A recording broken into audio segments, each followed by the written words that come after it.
Hello दोस्तों, आज के इस वीडियो में हम कंप्यूटर के बारे में जानने वाले हैं। तो सबसे पहले ये समझ लेते हैं कि कंप्यूटर क्या है। कंप्यूटर एक हाई स्पीड इलेक्ट्रॉनिक डिवाइस है जो डिजिटल इन्फॉर्मेशन एक्सेप्ट करता है यूज़र से। और इसका काम करने का तरीका कुछ ऐसा है कि पहले ये यूज़र से डेटा को इनपुट करता है, उसके बाद इसे प्रोसेस करता है सीपीयू में।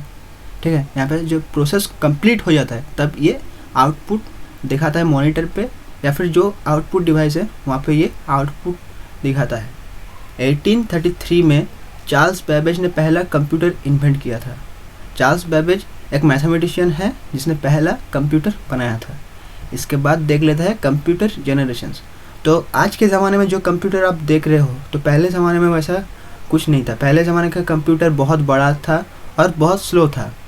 तो ये जो फर्स्ट जनरेशन का कंप्यूटर है, इस फर्स्ट जनरेशन का टाइम पीरियड है 1940 से 1956 तक। और इस फर्स्ट जनरेशन में कंप्यूटर का जो मेन बेस था, मतलब जिसमें कंप्यूटर जो बेस है, मतलब जो कंप्यूटर बनाया गया है उसका जो मेन पार्ट है वो है वैक्यूम ट्यूब। इसके ज़रिए ही कंप्यूटर वर्क करता था। आप देख सकते हो यहाँ पे वैक्यूम ट्यूब का एक इमेज भी दिया गया है। तो वैक्यूम ट्यूब फर्स्ट जनरेशन का कंप्यूटर का बेस था। इसके बाद चले जाता है सेकेंड जनरेशन में। जो सेकेंड जनरेशन का टाइम पीरियड है 1956 से लेकर 1963। और सेकेंड जनरेशन के कंप्यूटर में ट्रांजिस्टर यूज़ करते थे। ठीक है, इसका जो मेन बेस था या फिर मेन पार्ट था सेकेंड जनरेशन के कंप्यूटर में वो है ट्रांजिस्टर। ट्रांजिस्टर आप देख सकते हो, अगर आपके पास पुराने रेडियो है वहाँ पे ट्रांजिस्टर लगा हुआ रहता है। ठीक है, तो सेकेंड जनरेशन का कंप्यूटर का जो मेन पार्ट है वो ट्रांजिस्टर है। यहाँ से कंप्यूटर जो है ऑपरेट होता था, मतलब ये ऑपरेट करने के लिए हेल्प करता था।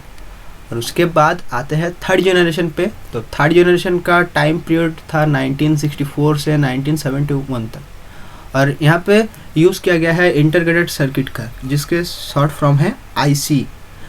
थर्ड जनरेशन का जो कंप्यूटर है वो इंटीग्रेटेड सर्किट का यूज़ लेता था कंप्यूटर को सचल रखने के लिए या फिर कंप्यूटर को ऑपरेट करने के लिए। इसके बाद आता है फोर्थ जनरेशन के कंप्यूटर में।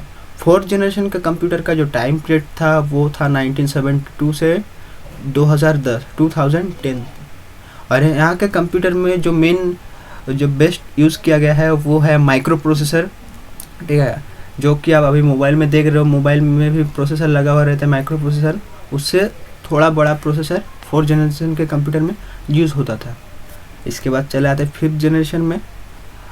और जो फिफ्थ जनरेशन का टाइम पीरियड है वो है 2010 ऑनवर्ड्स, मतलब 2010 से ये चल रहा है, अभी ये चल रहा है। और इसका जो मेन बेस है वो है आर्टिफिशियल इंटेलिजेंस, जिसका शॉर्ट फॉर्म है एआई। तो एआई क्या है? एआई मतलब जो आपका नकली आप बोल सकते हो, नकली जो इंटेलिजेंस होता है, मतलब रोबोट।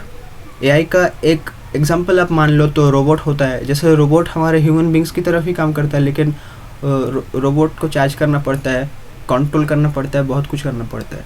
ठीक है, जैसे आप आप रिमोट से टीवी को कंट्रोल कर रहे हो, वो भी एआई का ही एक हिस्सा है। ठीक है, तो आर्टिफिशियल इंटेलिजेंस कुछ इस तरह से काम करता है। इसके बाद देख लेते हैं टाइप्स ऑफ कंप्यूटर। मेनली जो कंप्यूटर के टाइप्स होते हैं वो 4 तरह के होते हैं।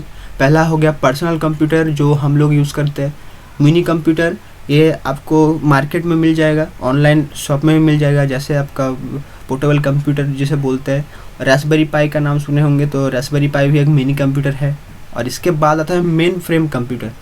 तो मेन फ्रेम कंप्यूटर किस लिए यूज़ होता है? मेन फ्रेम कंप्यूटर आपका जो सर्वर बनाने के लिए यूज़ होता है, जिसका खुद का सर्वर है, जैसे Google, Facebook, Yahoo, Microsoft, Apple, YouTube, इसका खुद का सर्वर है। इन लोगों का जो सर्वर है खुद का सर्वर है, ये खुद का सर्वर सेटअप करता है, तो इसके लिए मेन फ्रेम कंप्यूटर यूज़ होता है।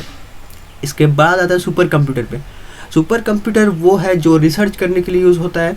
जैसे आप इसरो में, नासा में, वहाँ पे जो स्पेस साइंस लेके रिलेटेड और जो आपको जो साइंटिस्ट लोग होता है वो सुपर कंप्यूटर की मदद से वहाँ सारे कंप्यूटर्स को एक साथ जोड़ के सुपर कंप्यूटर बना के वहाँ पे रिसर्च करते हैं। जैसे सैटेलाइट को, आप सैटेलाइट के नाम सुने होंगे, तो सैटेलाइट को कंट्रोल करने के लिए भी सुपर कंप्यूटर का यूज़ होता है। इसके बाद हमारा जो रेगुलर काम में आने वाला जो पीसी है या फिर डेस्कटॉप कंप्यूटर बोल सकते हो आप इसको। तो इसका जो कंपोनेंट्स है वो एक बार देख लेते हैं। तो पहला कंप्यूटर है मॉनिटर, जो कि डिस्प्ले का काम करता है, कीबोर्ड जो कि इनपुट का काम करता है, माउस वो भी इनपुट का काम करता है, और सीपीयू जो कि प्रोसेसिंग का काम करता है। इसका फुल फॉर्म है सेंट्रल प्रोसेसिंग यूनिट, और ये कंप्यूटर का ब्रेन बोला जाता है इसको, ठीक है। और भी बहुत सारे कंपोनेंट्स हैं, जैसे स्कैनर हो गया, आपका प्रिंटर हो गया, स्पीकर्स हो गया, बहुत कुछ है। जो बेसिक कंपोनेंट्स है वो ये चारों है। इसके बाद आपको माउस का एलिमेंट समझना पड़ेगा। अगर आपको कंप्यूटर पे काम करना है तो आपको सब कुछ ध्यान में रख कर इसे समझना पड़ेगा।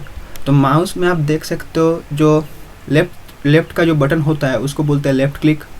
उसके बाद जो राइट का बटन होता है उसको बोलते हैं राइट क्लिक, और बीच में जो आपका व्हील है उसे बोलता है स्क्रॉल बार। इसके ज़रिए आप अप डाउन कर सकते हो, मतलब किसी भी डॉक्यूमेंट्स का जो आपका जो स्क्रॉल बार है उससे आप इससे उसको आप कंट्रोल कर सकते हो एक तरह से, ठीक है। इसके बाद आता है मेन पार्ट्स ऑफ कंप्यूटर। तो कंप्यूटर का मेन पार्ट्स ओनली 2, जैसे हार्डवेयर और सॉफ्टवेयर। अब ये हार्डवेयर और सॉफ्टवेयर क्या है?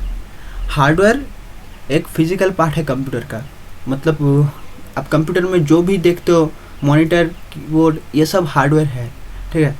और जिसको हम टच कर सकते हैं और पिक कर सकते हैं उसको ही हार्डवेयर हम बोलेंगे, ठीक है। तो मॉनिटर, सीपीयू, इसको हार्डवेयर बोलते हैं क्योंकि इसे हम टच कर सकते हैं, पिक भी कर सकते हैं। Which controls all the software, जो सब तरह के सॉफ्टवेयर को कंट्रोल करता है, इसे हम हार्डवेयर बोलते हैं। अब हार्डवेयर का भी 4 टाइप्स है। जैसे इनपुट डिवाइस हो गया, इनपुट डिवाइस यूज़र से डेटा एक्सेप्ट करता है, जैसे कीबोर्ड, माउस, स्कैनर एट्सेट्रा। दूसरा है output device. Output device display के लिए काम आता है, जो डेटा है वो डिस्प्ले करने के लिए आउटपुट डिवाइस यूज होता है, और जिसे प्रोसेसिंग करता है सीपीयू। जैसे इसका एग्जांपल हो गया प्रिंटर, मॉनिटर एट्सेट्रा। इसके बाद आता है processing device.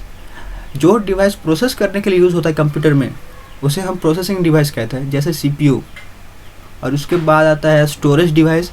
Storage device data को स्टोर करने के लिए यूज़ होता है। वो डेटा परमानेंटली भी स्टोर कर सकता है और टेम्पोररी भी स्टोर कर सकता है, जैसे हार्ड ड्राइव हो गया, पेन ड्राइव हो गया, मेमोरी कार्ड हो गया।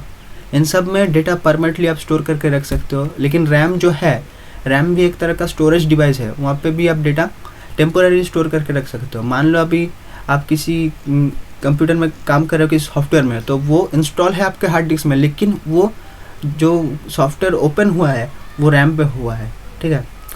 इसलिए सब बोलते कि रैम अच्छा रखो तो परफॉर्मेंस आपका अच्छा रहेगा। आप एक साथ बहुत सारे सॉफ्टवेयर पे काम कर सकते हो, एक साथ बहुत सारे सॉफ्टवेयर आप ओपन कर सकते हो। तो रैम अगर ज़्यादा होगा तो सॉफ्टवेयर का जो प्रोसेसिंग का जो पावर है वो भी बहुत ज़्यादा होंगे। इसके बाद आ जाते हैं सॉफ्टवेयर पे। तो सॉफ्टवेयर कंप्यूटर का एक लॉजिकल पार्ट होता है, और ये एक प्रोग्राम्स का सेट होता है और पर्टिकुलर प्रॉब्लम को सॉल्व करने के लिए यूज़ होता है, और इसे हम टच और पिकअप नहीं कर सकते, ठीक है। जैसे आपको दिखाया जाएगा, जैसे आप कुछ इमेज एडिटिंग करना चाहते हो तो उसके लिए अलग सा आपको सॉफ्टवेयर चाहिए। अगर आप टाइप करना चाहते हो उसके लिए अलग सा सॉफ्टवेयर चाहिए। अगर आप पेंट करना चाहते हो, किसी चीज़ को ड्रॉ करना चाहते हो तो उसके लिए आपको अलग सा सॉफ्टवेयर चाहिए। अब सॉफ्टवेयर का भी 2 टाइप्स होता है, जैसे एप्लीकेशन सॉफ्टवेयर। ये जो सॉफ्टवेयर है ये स्पेसिफिक टास्क के लिए यूज़ होता है, जैसे नोटपैड हो गया आपका टेक्स्ट एडिटर, टेक्स्ट को एडिट करने के लिए। MS पेंट ये आपका पेंटिंग ड्राइंग करने के लिए। फोटोशॉप इमेज एडिटिंग के लिए। इसके बाद आता है सिस्टम सॉफ्टवेयर। ये जो सॉफ्टवेयर है ये कंप्यूटर को ऑपरेट करने के लिए और कंप्यूटर के हार्डवेयर को मैनेज करने के लिए यूज़ होता है। इसे मेन सॉफ्टवेयर भी कहते हैं। सिस्टम में अगर सिस्टम सॉफ्टवेयर नहीं होंगे तो एप्लीकेशन सॉफ्टवेयर को आप इंस्टॉल भी नहीं कर सकते, ठीक है। सिस्टम सॉफ्टवेयर के बिना आपका कंप्यूटर कुछ काम नहीं करेगा, आपको कुछ रेस्पॉन्स भी नहीं करेगा। इसका एग्जांपल है विंडोज 7, लिनक्स एक्सेट्रा। अभी विंडोज़ का 10 वर्जन चल रहा है, ठीक है।